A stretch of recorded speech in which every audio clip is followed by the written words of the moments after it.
Welcome back to another episode of Geeks, Geezers, and Googleization, where experts discuss and share best practices to manage the convergence of the wired, the tired, and technology. I'm your host, Ira Wolfe. I have a confession to make. I'm a recovering millennial basher. For several years, I hopped on the stereotype bandwagon and spewed rhetoric about the narcissistic, digitally obsessed, trophy kid millennial generation. I even devoted a chapter or two to it in my book, Geeks, Geezers, and Googleization. Over the past 7 years or so, I've had thousands of interactions with these young adults, born between 1980 and 1996. Yes, it's true. The oldest millennials are no longer just young know-it-alls, but 36-year-old managers, parents, spouses, and teachers. Without hesitation, I can say many of them have been very pleasant and even inspiring. I've been impressed and awed with the courtesy, knowledge, and positive attitude of the 22-year-old restaurant server who is going to school full-time while working 2 jobs. I'm a bit jealous of the savvy, ambitious, and entrepreneurial college graduate who is wooing investors to support his new venture, while simultaneously attending classes in pursuit of his graduate degree. For sure, some millennials are self-centered, spoiled, and socially immature. But so are many of my baby boomer peers.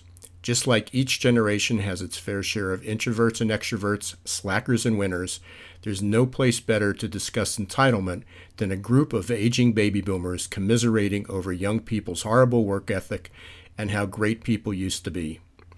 They seem to forget that just 4 decades earlier, baby boomers were described in a Life magazine cover story, May 1968, as privileged, narcissistic, entitled, spoiled, and promiscuous. Generation X doesn't get off the hook so easily either.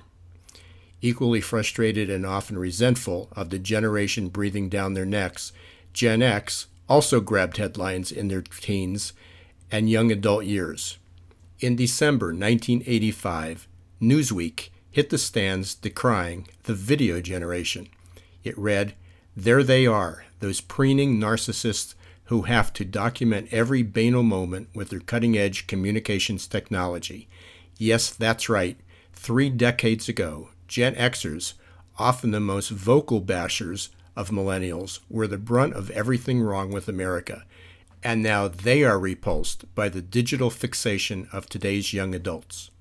Irony rules. Or as many of our parents warned, I hope your children give you the same heartache as you give me." Once we cut through all the noise, each generation begins to seem more similar than different on the big issues of life and work.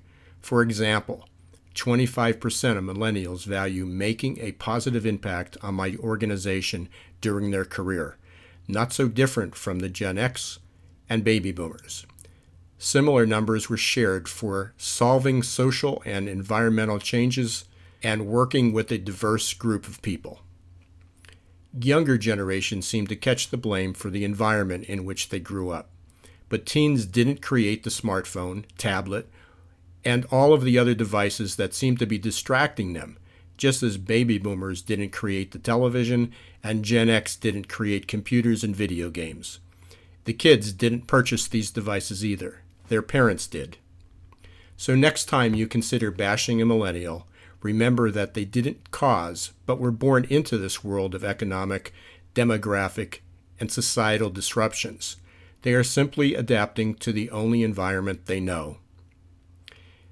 This article can also be read and downloaded on Cornerstone On Demand, ReWork. That's ReWork. For more articles like this, you can visit our website, successperformancesolutions.com. That's www.successperformancesolutions.com. Or subscribe to our podcast, Geeks, Geezers, and Googleization, on iTunes, or visit the podcast website at www.geeksgeezersandgoogleization.com.